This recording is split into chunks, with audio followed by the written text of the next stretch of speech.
Concho Shakespeare's production of The Merchant of Venice.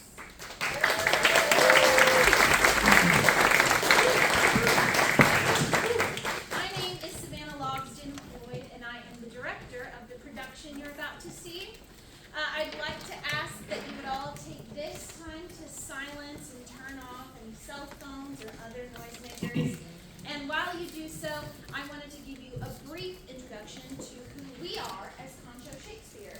So you may have known us by our previous name, Shakespeare on the Concho, and we originally started off as an outreach program of B Theater. This show is our first performance since the unfortunate closure of B Theater. And as of right now, Concho Shakespeare is neither a nonprofit organization or a formal organization. It is just a group of some ragtag individuals who are excited about keeping Shakespeare alive in the Concho Valley. And so I'd like to take this moment to thank a few people who, without their help, this production would not have been possible.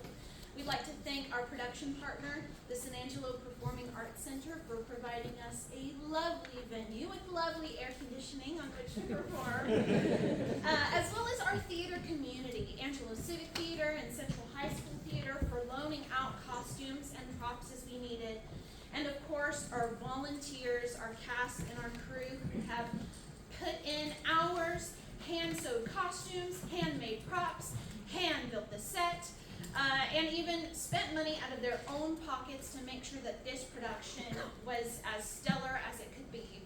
And so, lastly, I'd like to thank you all for joining us today and for supporting Concho Shakespeare, because your tickets just go directly to producing this fabulous show as well as future shows. And so, with all those things said, let's get on with it. Without further ado, we proudly present The Merchant of Venice.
In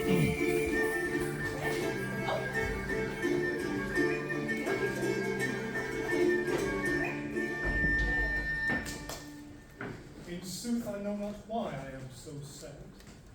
It wearies me, you say it wearies you, but how I caught it, found it or came by it, what stuff 'tis made of, wherefore it is born I am to learn.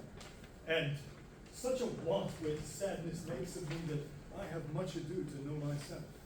Your mind is tossing on the ocean, there where your argosies with portly sail like seigneurs or rich burghers on the flood, or, as it were, the pageants of the sea do overpeer the pen traffickers as they curtsy to them, do them reverence, as they fly by them on their woven wings.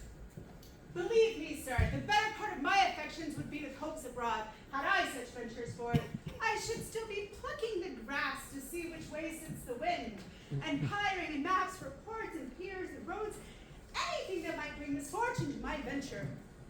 'Twould make me sad. My wind cooling my broth would blow me to an ague if I were to think what harm a wind so great might do at sea. Should I not see the sandy hourglass run, and should I think of shallows and of flats, and see my wealthy ships so docked in sand, veiling her high tops lower than her ribs to kiss her burial? Should I go to church, and see the holy edifice of stone, and not bethink me straight of dangerous floods, which, but touching my gentle vessel's side, would spill all of her spices on the stream, enrobe the roaring waters with my silks, and in a word, now worth this, and now worth nothing. Should I but have the thought to think on this, and should I perchance think that such a thought would make me sad? But tell not me. I know Antonio is sad to think upon his merchandise. Believe me, no. I take my fortune for it. My ventures are not in one bottom trusted, nor to one place, nor is my whole estate upon the fortunes of this present year. Therefore, my merchandise makes me not sad. Why then you are in love? Well, not in love neither then. Well, let us say you are sad because you are not merry, and 'twere just as easy for you to laugh and leap and say you are merry because you are not sad. Now, nature hath raised strange fellows in her time, by Jeebus. There are some that will peep through their eyes and laugh, and some with such vinegar aspect that they will never show their teeth in the way of a smile, unless they swear they're just laughable. Oh, here comes Bassanio, your most noble kinsman, and Gratiano and Lorenzo. Oh, I fare thee well. We will leave you now in better company. I would have stayed till I had made you merry, if worthier friends had not prevented me. Your word is very dear in my regard. I take it that your own business calls on you, and you embrace the occasion to depart. Good morrow, my good lord. Good signors both! When shall we laugh? Say when. You grow exceeding strange. Must it be so? Oh, we'll make our leisures to attend on yours. My lord Bassanio, since you have found Antonio, we too will leave you. But at dinner time, I pray you have in mind where we must meet. I will not fail you. You look not well, Signor Antonio. You have too much respect upon the world. They that do buy it, lose it do buy it with much care. Believe me, you are marvelously changed. I hold the world but as the world, Gratiano, a stage where every man must play his part, and mine a sad one. Then let me play the fool! With mirth and laughter let all the wrinkles come, and let my liver rather heat with wine, and my heart cool with mortifying groans. Why should a man whose blood is warm within sit like his grandsire, cut in alabaster, sleep when he wakes, and creep into the jaundice by being peevish? I tell you what, Antonio, I love thee, and 'tis this love that speaks. There are a sort of men whose visages do cream and mental like a standing pond, and do a wilful stillness entertain, with purpose to be dressed as an opinion of wisdom, gravity, and profound conceit, as who should say, I so am an oracle. When I open my lips, let no dog bark. I tell you what I tell you. I love thee. This is not that speaks. There are plenty of those kinds of men. But I'll tell you more of this another time. But fish not with this melancholy bait for this full gudge of this opinion. Come, good Lorenzo. Fare thee well a while. I'll end my exhortation after dinner. We will leave you then till dinner time. I must be one of those sane dumb wise men, for Gratiano never lets me speak. Keep me company but 2 years more, and thou shalt not know the sound of thine own tongue. Very well. I will grow a talker for this beer. Well, thanks, faith. For silence is only commendable, and a cat's tongue dried, and a maid not sendable. Is that anything else? Gratiano speaks an infinite deal of nothing, more than any man in all Venice. His reasons are as 2 grains of wheat hid in 2 bushels of chaff. You shall seek all day ere you find them, and when you have them, they are not worth the search. Tell me now, what lady is the same to whom you swore as secret pilgrimage that you today promised to tell me of? 'Tis not unknown to you, Antonio, how much I have disabled mine estate by something showing a more swelling port than my fate means would grant continuance. Nor do I now make a moan to be abridged from such a noble race. But my chief care is to come fairly off from the great debts wherein my time something too prodigal hath left me engaged. To you, Antonio, I owe the most in money and in love. And from your love, I have a warranty to unburden all my plots and purposes, how to get clear of all the debts I owe. I pray you, good Bassanio, let me know it. And if it stand, as you yourself still do, within the eye of honor, be assured, my purse, and my extremest means lie all unlocked to your occasions. In my school days, when I had lost 1 shaft, I shot his fellow of the self-same flight, the self-same way, with a more advised watch to find the other 4th. And by adventuring both, I oft found both. I urge this childhood proof because what follows is pure innocence. I owe you much, and like a willful youth, that which I owe is lost. But if you please to shoot another arrow that same way which you did shoot the first, I do not doubt, as I will watch the aim, or to find both, or bring your latter hazard back again, and thankfully rest deader for the first. You know me well, and herein spend but time to wind about my love with circumstance. And out of doubt, you do me now more wrong in making question of my uttermost than if you had made waste of all I had. Then do but say to me what I should do, that in your knowledge may by me be done, and I am pressed unto it. Therefore speak. In Belmont is a lady richly left, and she is fair, and fairer than that word of wondrous virtues. Sometimes from her eyes I did receive fair, speechless messages. Her name is Portia, nothing undervalued to Cato's daughter, Brutus's Portia, nor is the wide world ignorant of her worth. For the 4 winds blow in from every coast, renowned suitors, and her sunny locks hang on her temples like a golden fleece, which makes her seat of Belmont Cholco strong, and many Jasons come in quest for her. Oh, my Antonio, had I but the means to hold a rival place with one of them, I have a mind presages me such thrift that I should questionless be fortunate. Thou knowest that all my fortunes are at sea. Neither have I money nor commodity to raise a present sum. Therefore, go forth and see what my credit can in Venice do, which shall be racked even to the uttermost to furnish thee to Belmont a fair portion. Oh! Go, presently inquire, and so will I, where money is, and I no question make to have it of my trust or for my sake. Oh,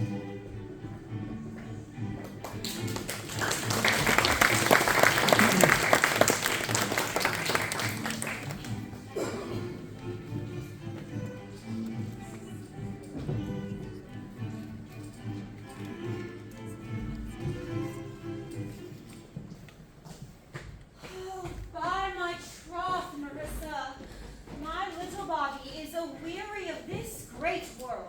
You would be, sweet madam, if your miseries were in the same abundance as your good fortunes are.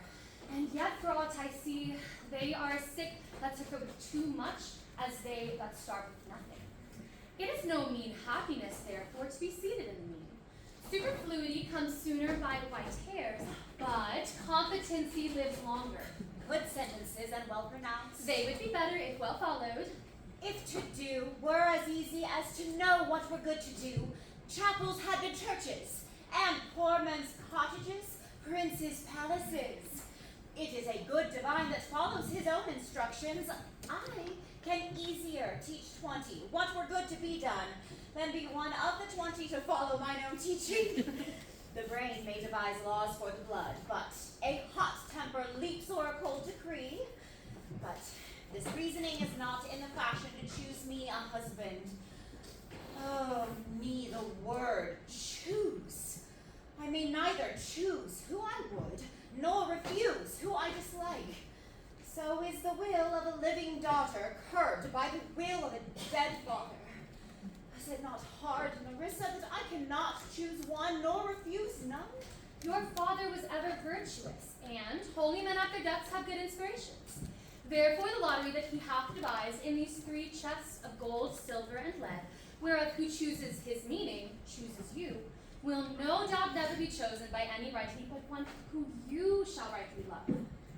But what warmth is there in your affection toward any of these princely suitors that are already come? I pray thee, overname them, and as thou namest them, I will describe them, and according to my descriptions, level it my affection. First, there's the Neapolitan prince. Aye, that is a colt indeed, for he doth nothing but talk of his horse, and he makes it a great appropriation to his own good parts, that he can shoe himself. I'm half afeard my lady, his mother, played false with a smith. Then there's the Count Palatine. Oh, he does nothing but frown, as who should say, and you will not have me choose. He hears merry tales, but smiles not. I fear he will prove the weeping philosopher when he grows old, being so full of unmannerly sadness in his youth. I had rather marry a death's head with a bone in his mouth than either of these. God defend me from these two. How say you by the French lord, Monsieur Le Bon? God made him, and therefore let him pass for a man. In truth, I know it is a sin to be a mocker, but he hath a horse better than the Neapolitans, a better bad habit of frowning than the Count Palatine. He is every man in no man. If a throstle sings, he falls straight a capering.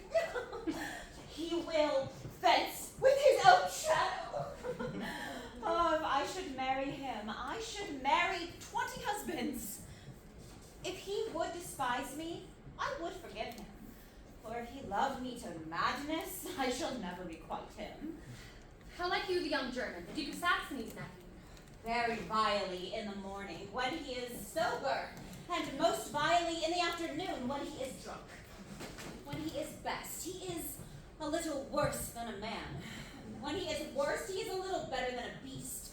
In the worst fall that ever fell, I hope to make shift to go without him. If he should offer to choose, and choose the right casket, you should refuse to perform your father's will if you should refuse to accept him.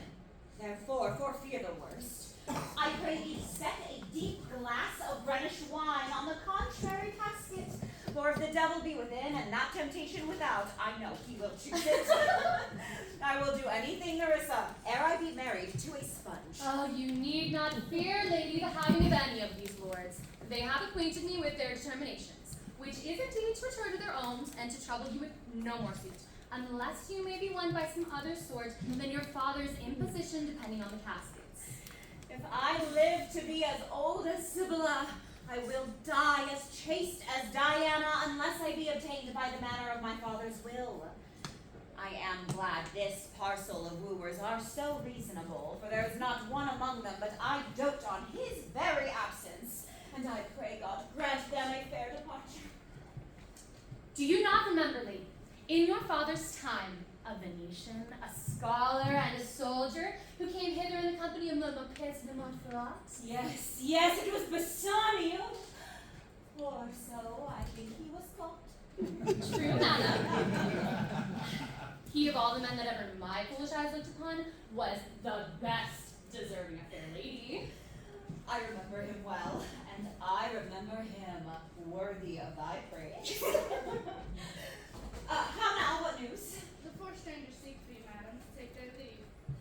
And there is a forerunner come from a fifth, the Prince of Morocco, who brings word the prince his master will be here tonight. If I could bid the fifth welcome with so good heart as I can bid the other four farewell, I should be glad of his approach. If he have the condition of a saint and the complexion of a devil, I had rather he should shrive me than wife me. Come, Marissa. Sirrah, go before. Oh, whilst we shut the gates on one wooer, another knocks at the door.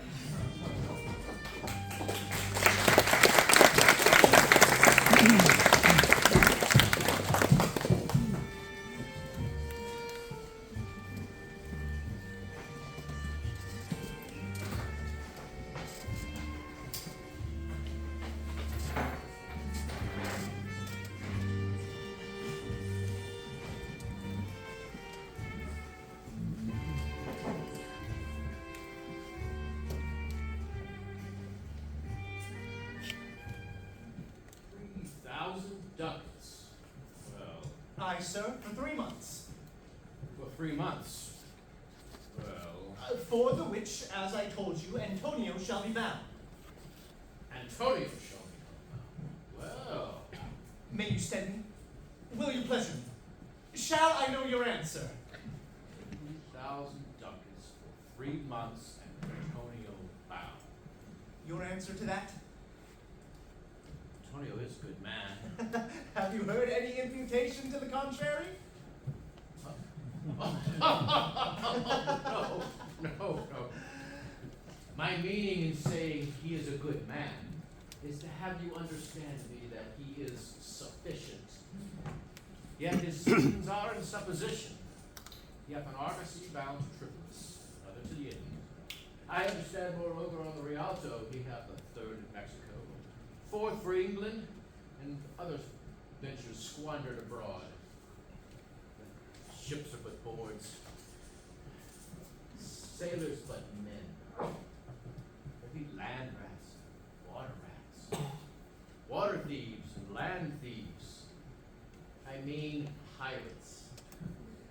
And then there's the peril of waters, wind, and rocks. The man is notwithstanding sufficient. I think I may take his bond. Be assured you may. I will be assured I may, and that I may be assured I will bethink me. May I speak with Antonio? If it please you to dine with us. Ah, yes. The smell of pork.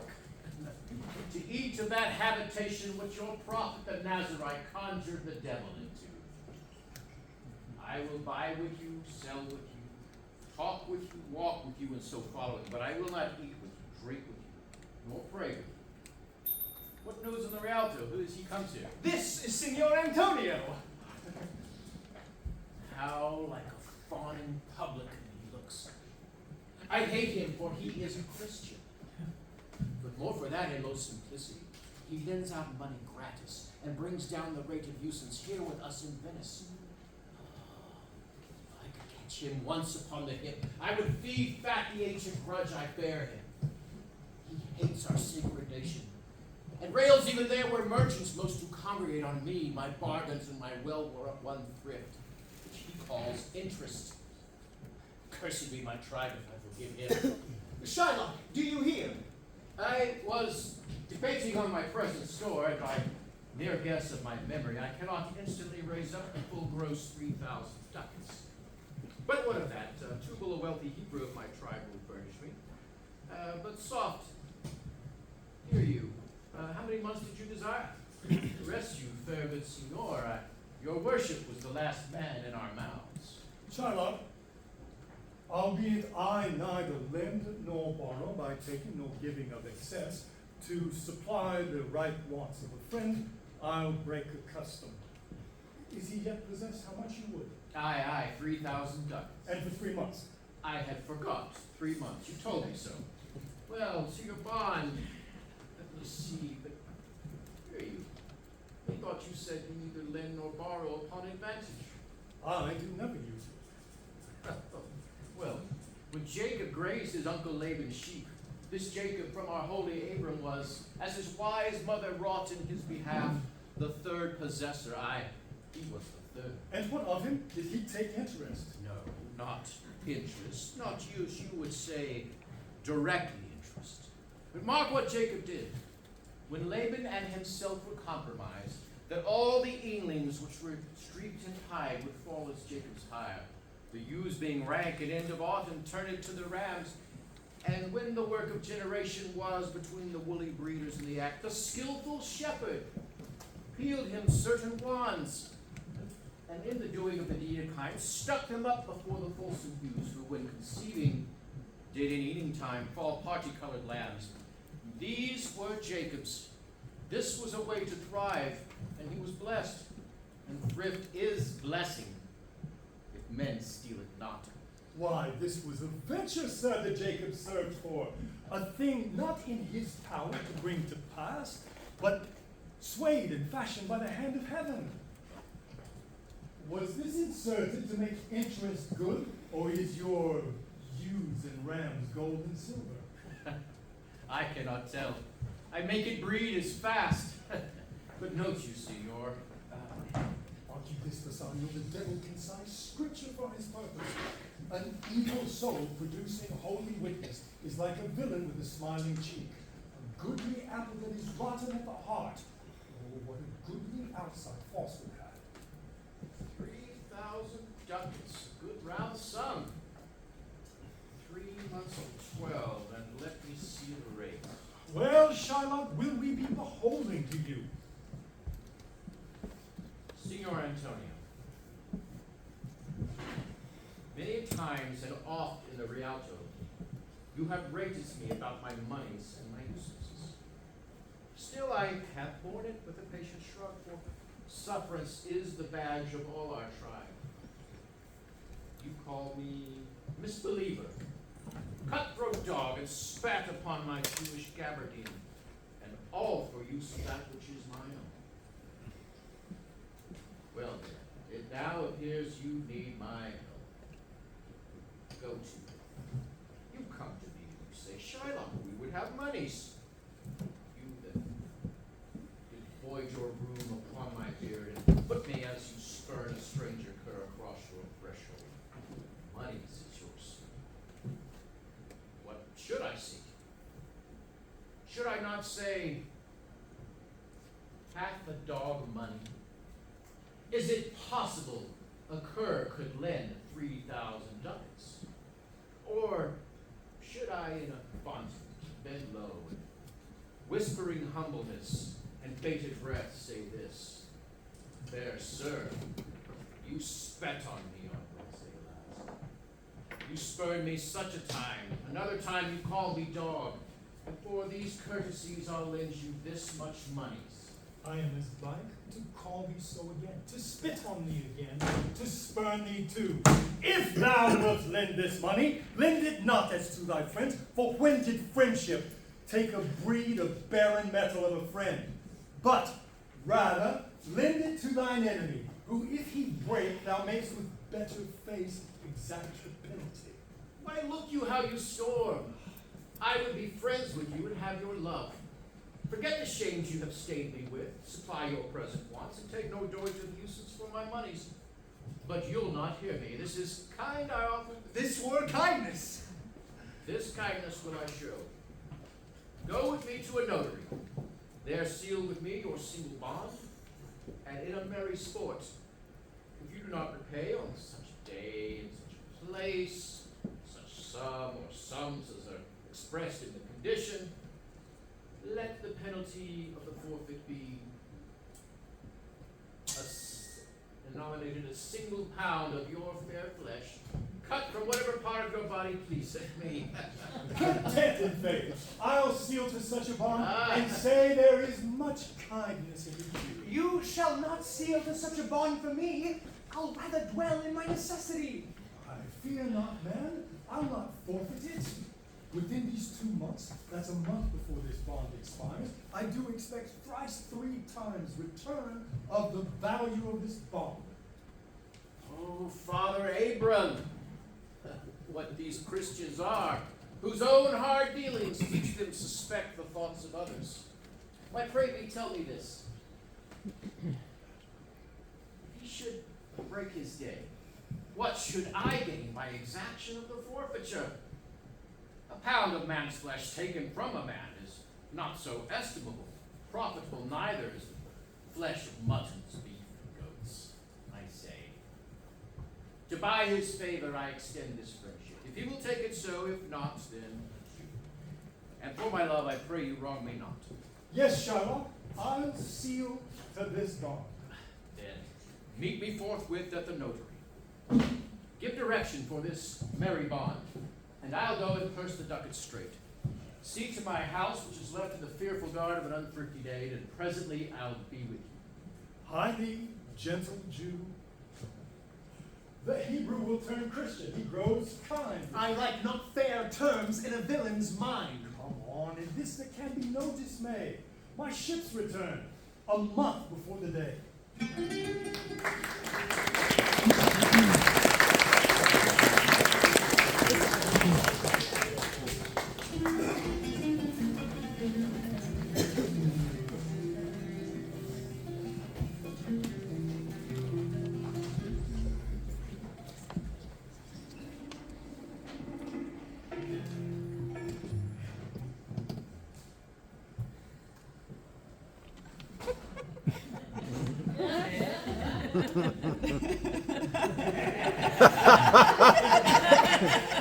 Dislike me not for my complexion.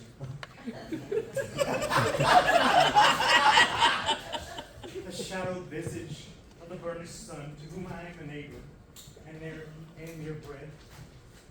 Bring me the fairest creature northward born, where Phoebus' fire scarce thaw the icicles, and let us make incision to see whose blood is reddest, his or mine.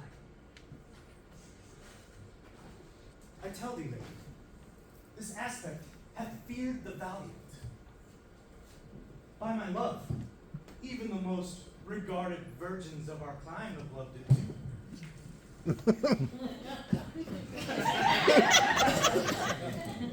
I would not change this hue, except to steal thy thoughts, my gentle queen. In terms of choice, I am not solely led by nice direction of a maiden's eyes. Besides, the lottery of my destiny bars me the right of voluntary choosing.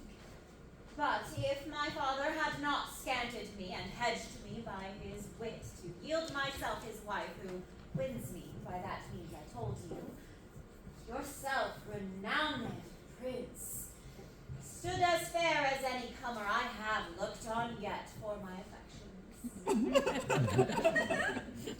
Even for that, I thank you. Therefore, I pray you, lead me to the caskets to try my fortune.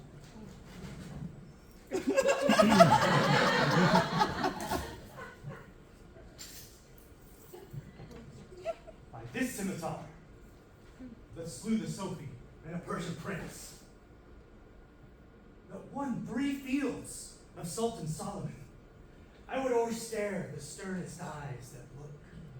I would outbrave the most daring heart of the earth. I would pluck the sucking cub from the she-bear, yea, mock the lion as it roars for its prey, to win thee, lady. But alas the while, if Hercules and Lycus should play at dice which is the greater man, the greater go may come by fortune from the weaker hand, and so may I, blind fortune leading me, miss that which unworthier may attain, and die with grieving. You must take your chance.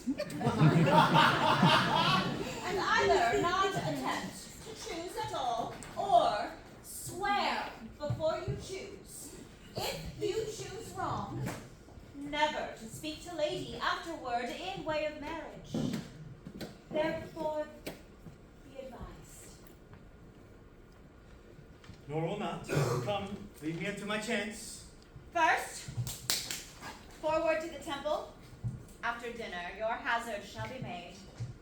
Good fortune then to make me blessed or cursed amongst men.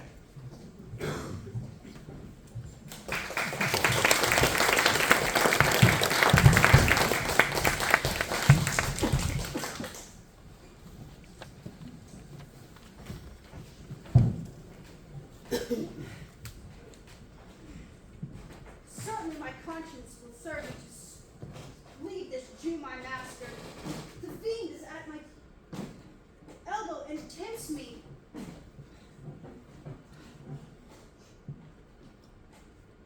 To be ruled by my conscience, I should stay with this Jew my master who, saying his reverence, is some sort of devil. And to run would be to be ruled by the fiend who is, God bless the mark, the devil himself. And the Jew has to be some sort of devil incarnate. And my conscience serves a hard conscience neither to have me stay with this Jew. Fiend, you bid the more friendly counsel. I will run, Fiend. My heels are at your commandment. I shall run. Your master, young man, I pray you, which is your age, master Jews? Oh, heaven. This is my true begotten father, who, being more than sand by high gravel bind, knows me not. I shall try confusions on him. Your master, young gentleman, I pray you, which is the way to master Jews? Yes, on your very next turning, turn all of you left. At the very next turning, turn all of you right. Mary, at the very next turning, turn no head at all. Follow it directly at the Jew's house.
Jew's man, and I know that your wife, Margaret, is my mother.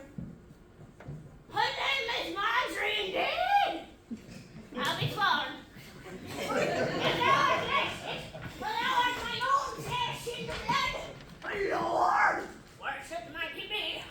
Oh, what a beard thou hast got. Thou hast more hair on thy chin than Robin, my fiddle horse has on his tail. Then it should appear that Dobbin's tail grows backwards, for the last I saw him, he had more hair on his tail than I of my face. Look, how hast thou changed? How do thou and thy master agree? I have brought him a present. How agree you now? Well, but for my own part, for I have made it my rest to run, and I will not rest until I have made some ground. My master's a very Jew. I am famished in his service. You can tell my very fingers or my very wrists. Oh. Give him a present, give him a halter. Father, I am glad you can give your present to one Master Bassanio, who gives rare new liveries. Ooh. For rare new liveries, yes indeed, yes. For I will not, if I serve not him, I will run until God has ground.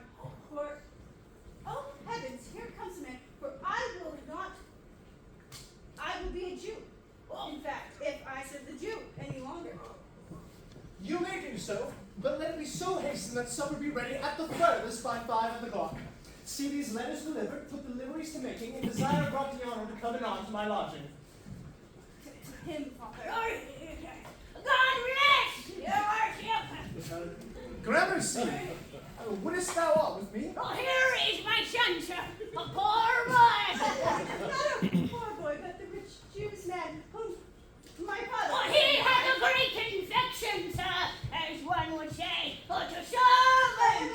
The short and the long of it is that I serve the Jew, and I would, as my father Oh, says. he and his master, saving your worship's reverence, a scarce cake of cousin. The short and the long of it is I serve the Jew, and the Jew, having done me wrong, have caused me, as my father, I hope an old man shall fructify. I did. Adult, that I will bestow upon your worship and my suities. That suit is impertinent to myself, your lordship, as so my father would. Why should I speak for both? What would you? To serve you, sir. That is a very defect of the matter. I know you well. Thou hast obtained thy suit. Charlotte thy master spoke with me this day, and hath preferred thee. If it be preferment to leave a rich Jew service to become the follower of so poor a gentleman. The old proverb is parted between you and my master Charlotte very well, sir. You have the grace of God, sir, and, well, you have enough. Thou speakest it well. Go, father with thy son, take leave of thy old master, and inquire my lodging out. Give him a livery more guarded than his fellows. See it done. Well, come, I will go. I never have a tongue in my head, no, I'll never give service, but we will leave the Jew in a twinkling. I pray thee, good Leonardo, think on this. These things being bought and orderly bestowed, return in haste, for I do feast tonight my best esteemed acquaintance. I go. My best endeavor shall be done herein.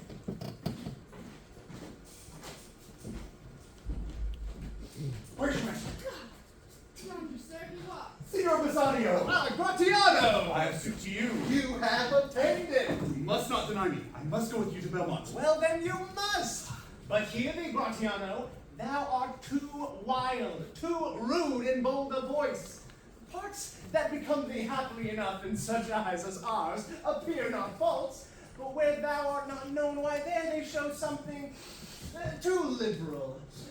pray thee, take pain to allay some cold drops of modesty thy skipping spirit, lest through thy wild behavior I be misconstrued in the place I go to and lose my hopes. Signor Bassanio, hear me. If I do not put on a sober habit, talk with respect and swear, but now and then, wear prayer books in my pocket, look demurely, nay more, while Grace is saying, hood mine eyes thus with my hat, and sigh and say, Amen. Use all the observance of civility like one will studied in a sad ostent to please his grandmum. Never trust me more. Well, we shall see your bearing. Hey, but I bought tonight. Thou shalt not gauge me by what we do tonight. No, that were a pity. I would entreat you rather to put on your boldest work. But we have friends that propose merriment. But fare you well. I have some business. And I for Lorenzo and the rest, but we will visit you at supper time.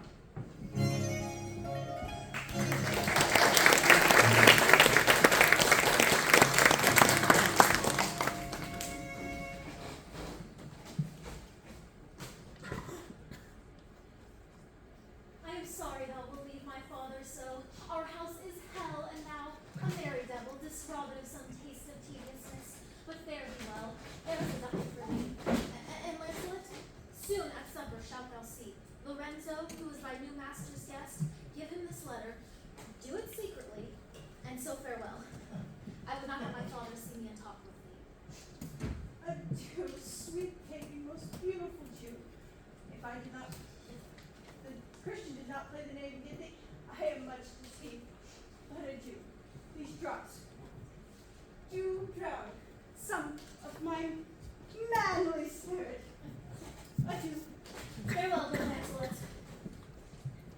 Alack, what heinous sin is it in me to be ashamed to be my father's child? But though I am a daughter to his blood, I am not to his manner. O Lorenzo, if thou keep promise, I shall in this strife become a Christian and thy loving wife.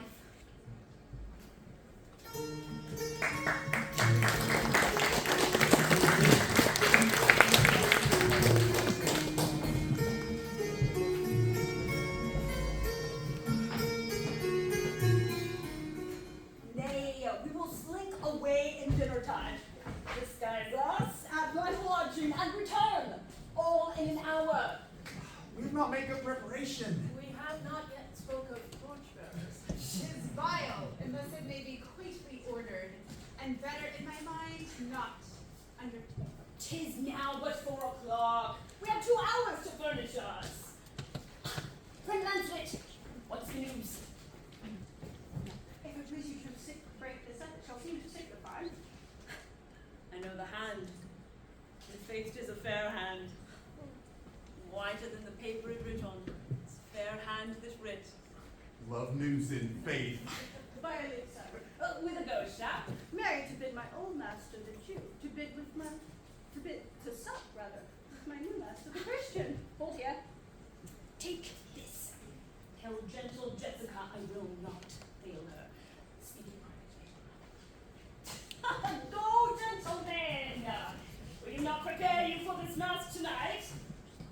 I am provided as a torchbearer. Aye. I'll be gone about it straight. And so will I. Meet me in Gratiano at Gratiano's lodging some hour hence. 'Tis good we do so. Is not that letter from fair Jessica? I must needs tell thee all. She hath directed how I shall take her from her father's house, what gold and jewels she is furnished with, what page's suit she hath in readiness. Ere the Jew her father come to heaven, we for his gentle daughter's sake, never dare misfortune cross her foot. Come, go with me, Rufus, as thou goest.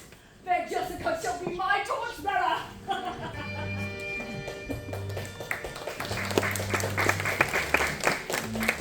Thou shalt see, thine eyes shall be thy judge, the difference of old Shylock and Bassanio.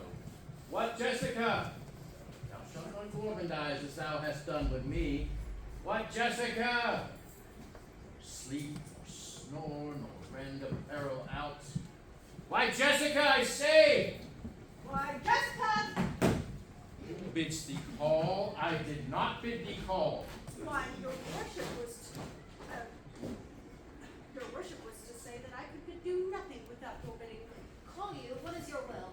I am bid forth to supper, Jessica. There are my keys. Wherefore should I go? I am not bid for love. They flatter me. But I will go and hate to feed upon the prodigal Christian. Jessica, my girl, look at my eyes. I am right willing to go. I feel some ill of brewing toward my rest, for I did dream of money bags tonight. Sir, I do encourage you to go, for my bastard does expect you approach. So do I his. And they do contrive. I will not say that there are masks, but if you see one, it's not for nothing that my nose fell bleeding like Sunday last. What, are there masks? Here with me, Jessica. When you hear, lock up the doors and we hear with drum and vile squealing of the right neck pipe. Clamber not up into the casements then, or thrust your head into the public street to gaze upon Christian fools with varnished faces. Shut up your ears, I mean of my casements. Let not the sound of shallow thought enter in anywhere in my sober house. I swear I have, with Jacob's staff, I have no mind of feasting forth tonight. But I will go. Go before me, Sirrah, say I will come. I will go. Look out the window for all this, for there's a Christian out there, so look out for his son. What says that fool of Hagar's offspring? His words were farewell, mistress, nothing else. Patch is kind, but a huge feeder, snails slow in profit, and sleeps the day more than the wild. Drones hive not. So I part with him to one whom I would have spend his borrowed purse. Well, Jessica, go. Perhaps I'll be back immediately. Do as I bid you, shut doors out. Fast find, fast find. Proverb never stale in thrifty mind. Farewell. And if fortunes be not crossed, I have a father, you a daughter lost.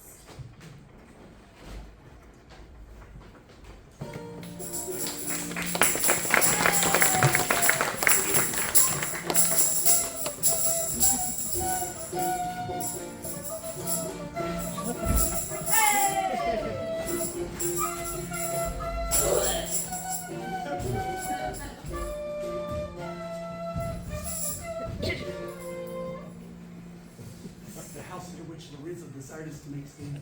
His hour is almost past.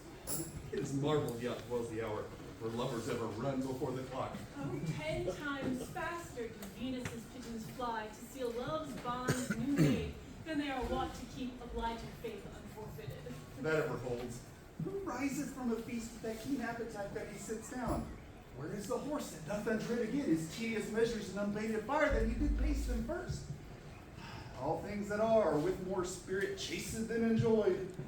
How like a younger or a prodigal the scarfed bark puts forth from her native bay, hugged and embraced by the strumpet wind.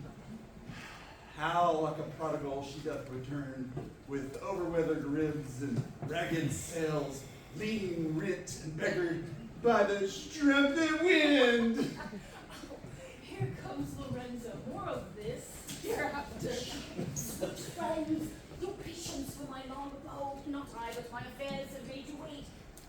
When you shall please to play the thieves for wives, or watch as long fielded. Approach. It was my father, Jew. Oh! Who's within? Who are you?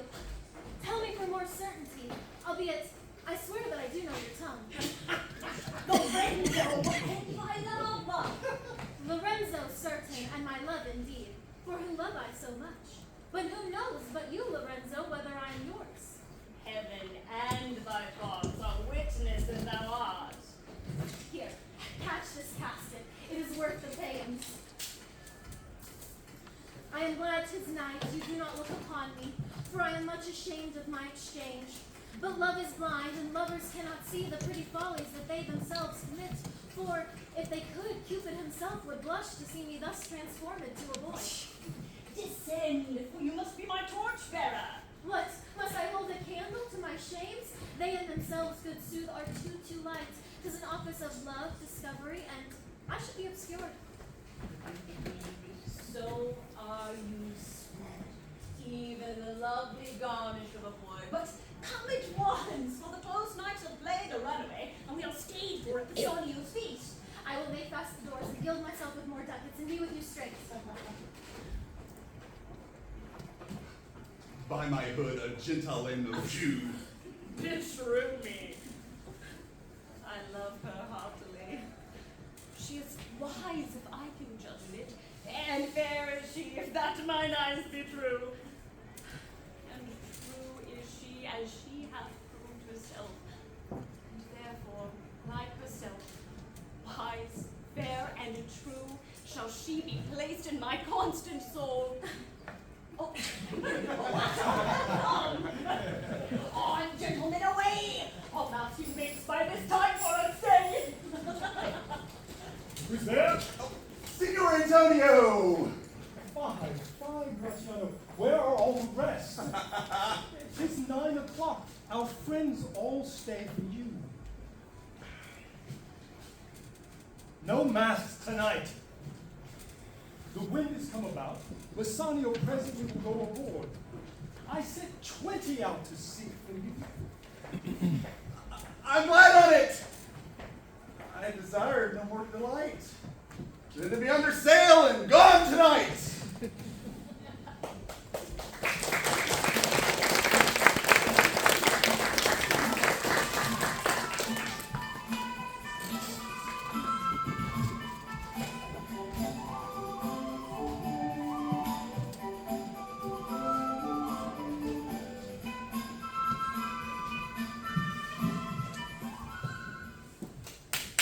Go, draw the caskets, draw the curtains, and reveal the several caskets to this noble prince. Now make your choice.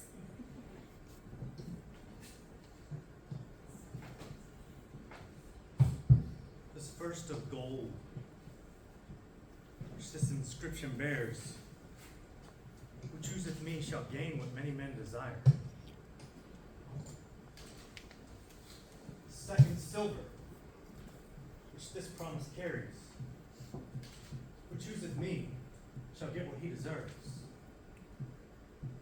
And this third, dull lead, promise all is blunt, who chooseth me must give and hazard all he hath. How shall I know if I do choose right? The one of them contains my picture, prince.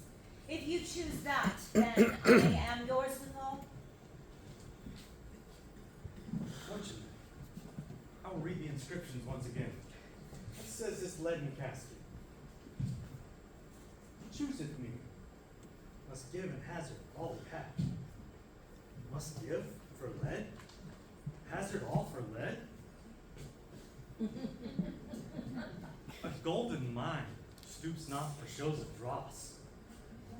I'll neither give nor hazard aught for lead. What says this silver with her virgin youth? Who chooseth me shall get what he deserves. Pause there, my lord. Weigh thy value with an even hand. If thou beest rated by thy estimation, thou art enough. And yet enough may not extend to the lady. And yet, short thyself is but a weak disabling of thyself.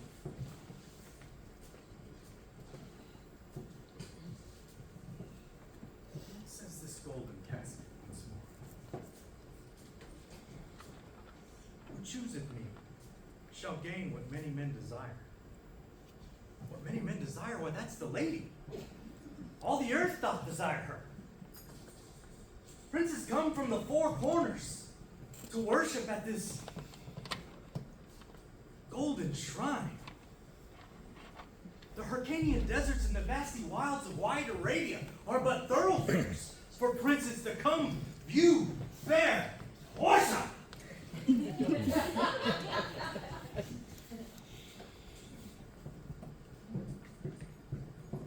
watery kingdom,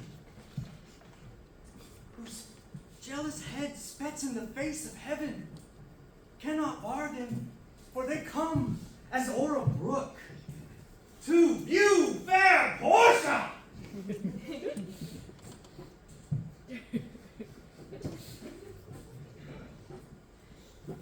One of these three contains her picture.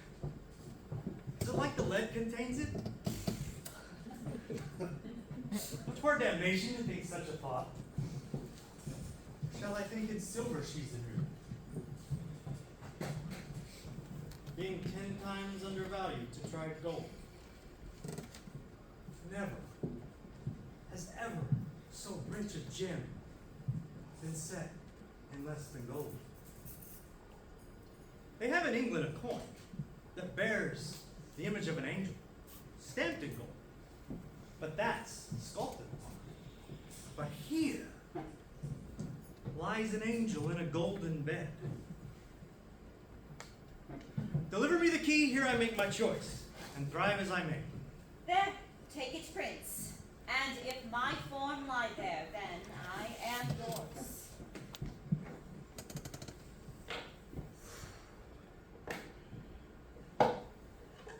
Oh, hells. What have we here?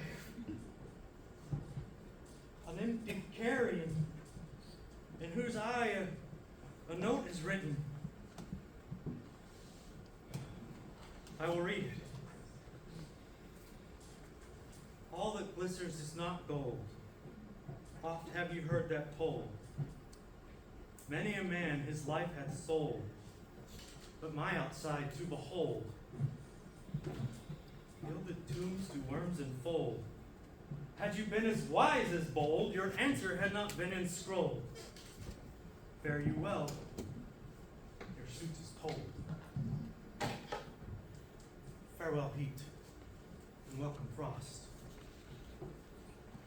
I'm too grieved to take a tedious leave. Portia!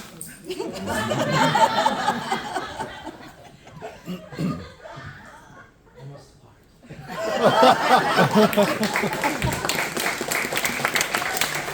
Gentle Prince, draw the curtain, go.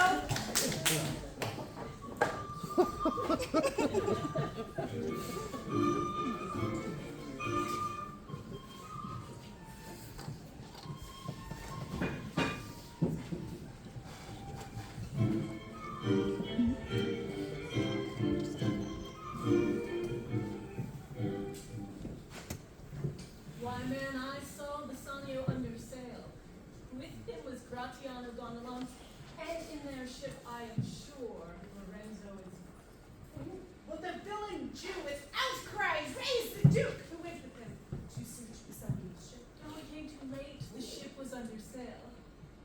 Besides, the Duke was given to understand that in a gondola were seen together Lorenzo and his amorous Besides, Antonio did certify the Dukes that they were not with Bassanio.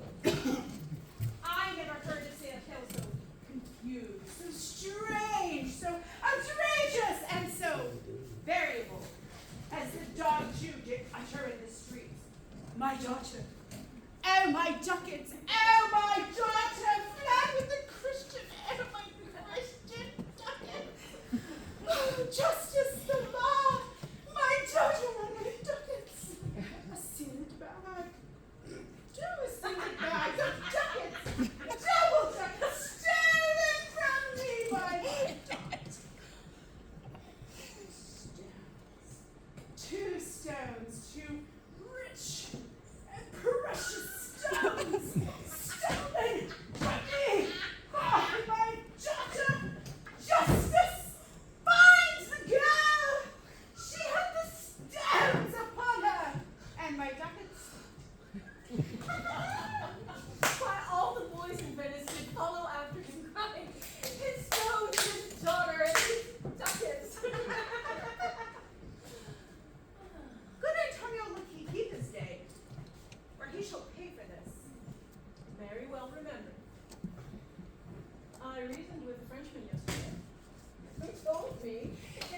seas that part the French and English, there miscarried a vessel of our country richly fraught.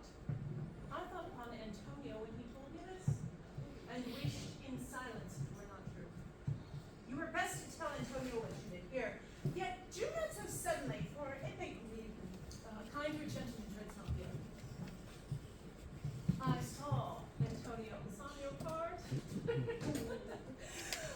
Bassanio told him he would make some speed of his return. He answered, "Do not so.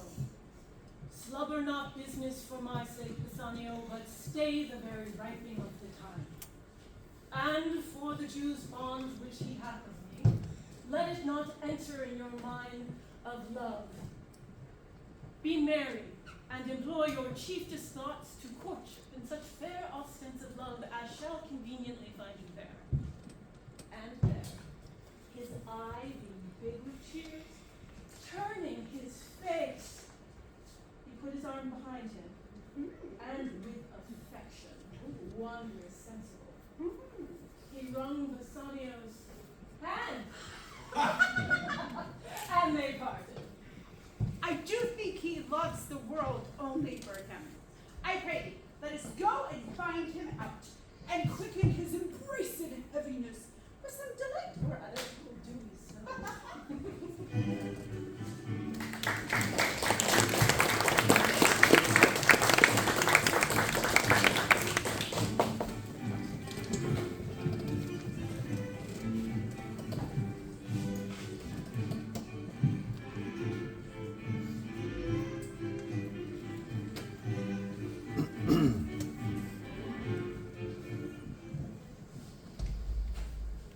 Quick, I pray thee.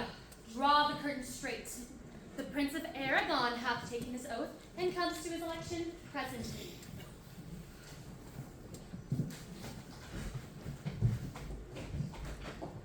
Behold, there stands the caskets, noble prince. If you choose that wherein I am contained, straight shall our nuptial rites be solemnized.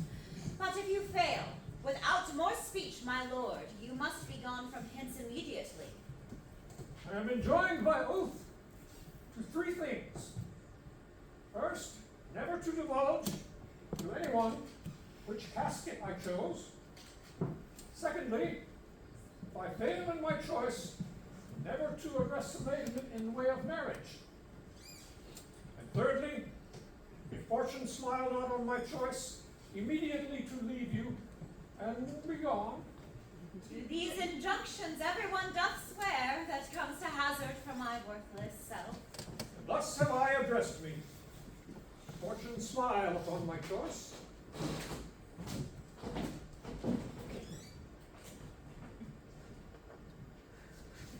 Gold, silver, and base lead. What says this casket? Who chooseth me must give and hazard all he hath. You shall look fairer ere I give or hazard. What says the golden casket? Who chooseth me shall have what many men desire. What many men desire. That many may mean the common multitude, who choose by show, not penetrating to the interior, but building on the wall in the weather, in the course of wrack and casualty. I will not choose what many men desire. I will not jump with the common humanity, nor rank myself with the barbarous multitudes. Therefore, to thee, thou silver treasure house, what title do you bear? Who chooseth me shall have as much as he deserves. Well said. For who should go about to cozen fortune and be honorable without the stamp of merit? no man dare to wear an undeserved dignity.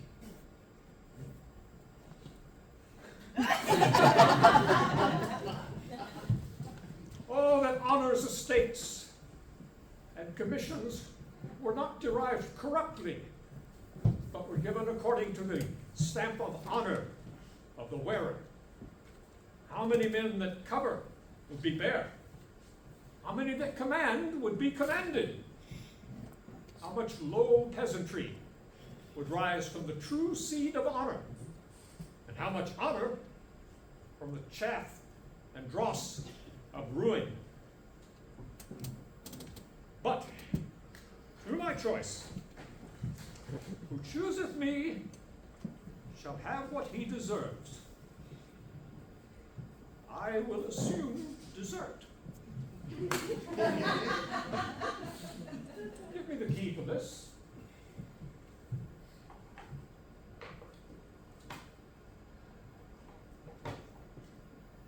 Too long to pause for that which you find there. What is this? A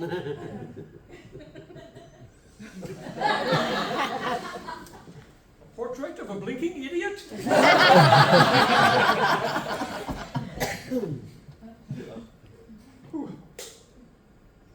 Who chooseth me shall have as much as he deserves. Did I deserve no more than a fool's head? Is this my prize? My dessert? To offend and judge are distinct offices and of opposite natures.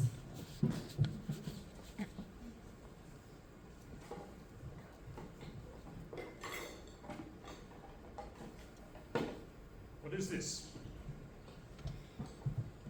The fire 7 times tried this, 7 times tried that judgment is, that did never choose amiss. Some there be that shadows kiss, such have but a shadow's bliss. There be fools alive, I wis, silvered o'er, and so is this. Take what wife you will to bed, I will ever be your head. So be gone, you are sped. Bigger fool I shall appear, the longer that I linger here. I came with 1 fool's head to woo, and now I'm going away with 2. Sweet adieu, I'll keep my oath, patiently to bear my wrath. Lost hath the candle singed the moth. Oh, these deliberate fools, when they do choose, they have the wisdom by their wit to lose. The ancient saying is no heresy. Hanging and wiving goes by destiny. Go, Nerissa, draw the curtain. What is my lady? Here, my lord. Madam, there's a light statue guillotine in Venetian, one who comes before to signify the depression of his lord, for whom he brings sensible regrets. To wit, besides commends and courteous breath, gifts of rich value. Yet I have not seen so likely an ambassador of love. A day in April never came so sweet to show how costly summer was at hand, as this phosphor comes before his lord. No more, I pray thee. I am half afeard thou wilt say anon he is some kin to thee. Thou spent such high day wit in praising him. Come, come, Nerissa, for I long to see quick Cupid's post that comes so mannerly. Bassanio! Thy will it be?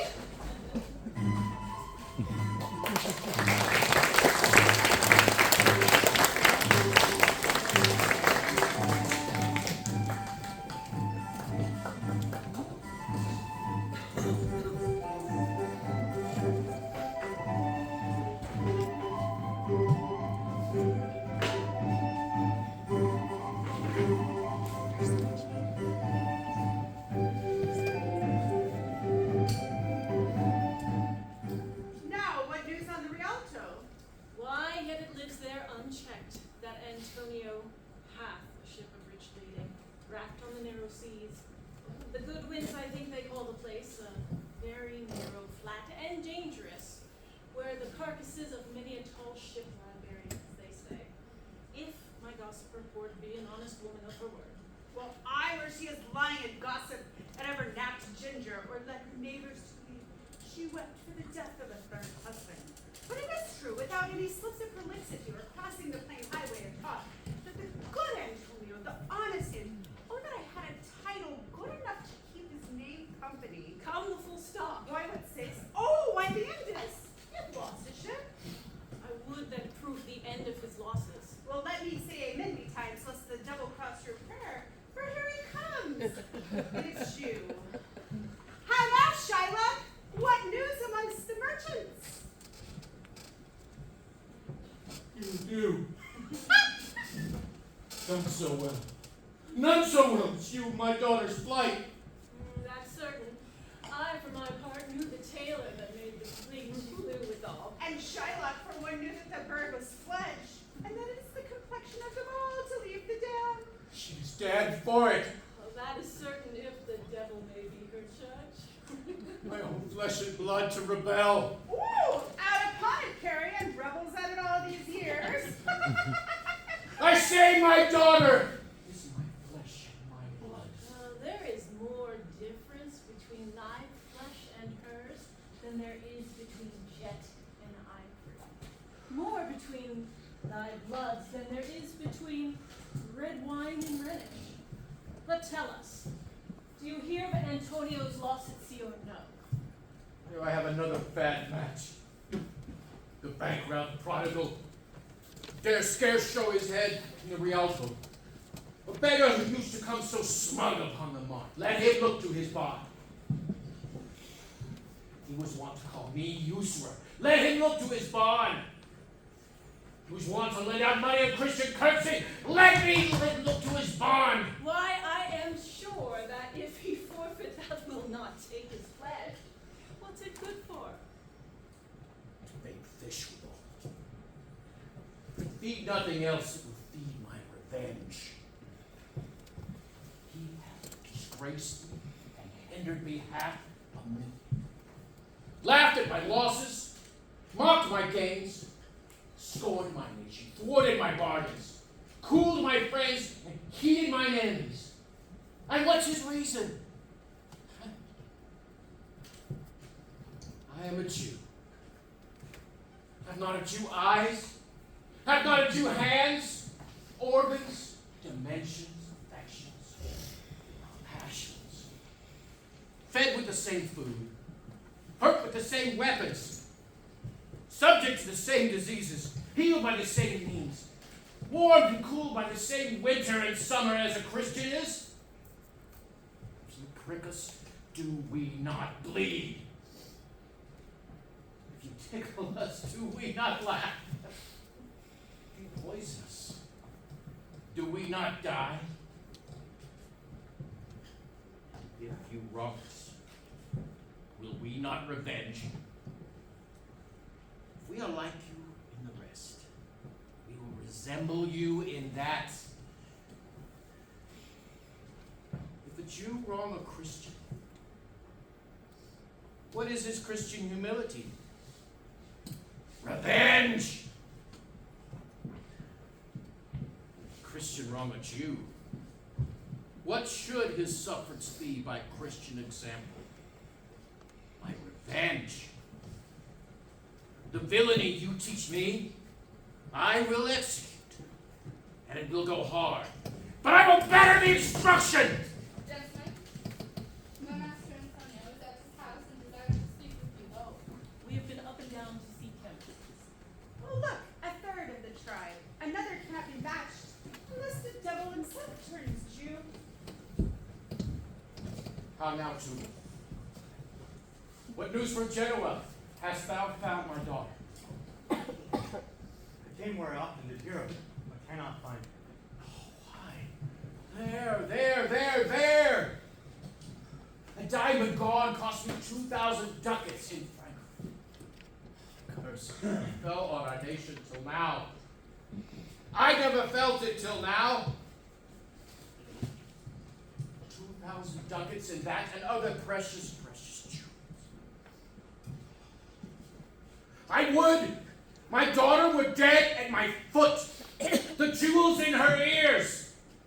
I would she were hearsed at my foot, the ducats in her coffin.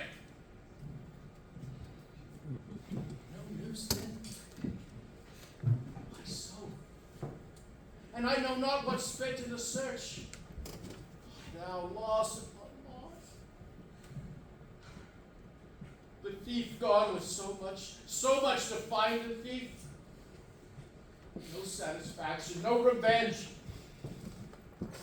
No suffering, but what ill luck lights upon my shoulders. No sign but in my breathing, no tears but in my shedding.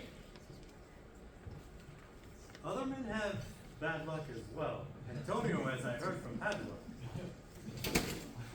Ill luck, ill luck. Hath an argosy cast away returning from Tripoli. God, is it true? Is it true? I heard from some sailors that escaped the wreck. Oh, I thank thee, good Tubal. Heard in good news. Heard in Genoa. Your daughter in Genoa, as I heard, one night spent 4 ducats.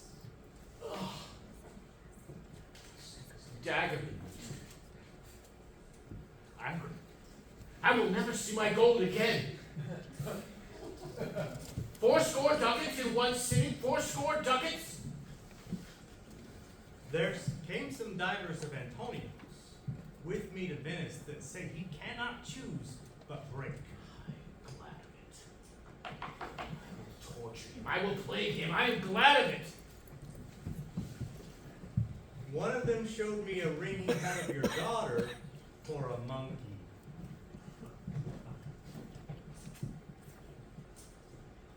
Out upon him.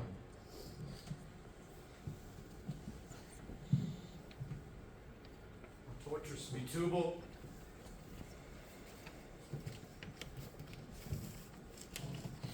It was my turquoise. I had it of Leah when I was a bachelor. I would not have traded it for a wilderness of monkeys.